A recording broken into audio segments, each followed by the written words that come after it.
Un DS, c'est une histoire d'amour qui a commencé fin 2020.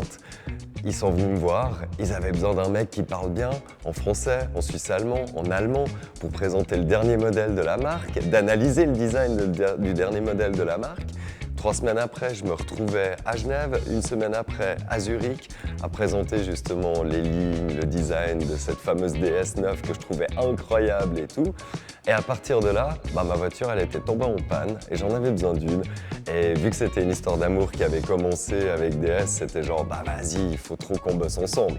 Voilà comment ça a commencé avec DS.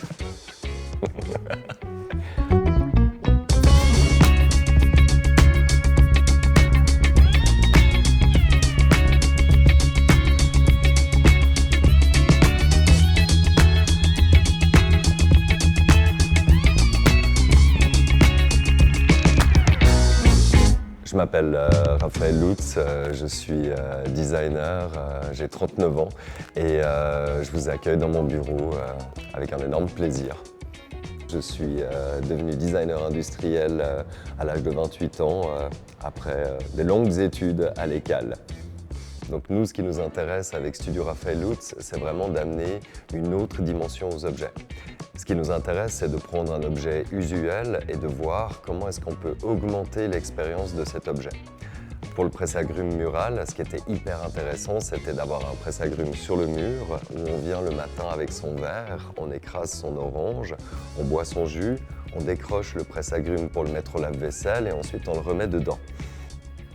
La DS4, c'est un sommet, dans le sens c'est une voiture qui ressemble à aucune autre sur le marché. Elle est phénoménale en termes de design. Les intérieurs, c'est juste incroyable. On a l'impression d'être dans un salon roulant ultra luxueux et quand même hyper frais en matière de design avec des détails qui sont vraiment, je trouve, hyper bien travaillés.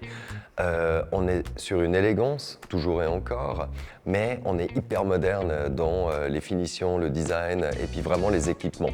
Moi, j'adore la DS4 parce que je trouve que sur la route, elle se dessine, elle est féline, elle est bold, on la voit, mais elle est hyper discrète, elle n'a pas besoin d'être agressive, elle veut que rouler. Et sincèrement, je trouve que la DS4, à mes yeux, c'est vraiment le modèle le plus réussi et le plus abouti chez DS.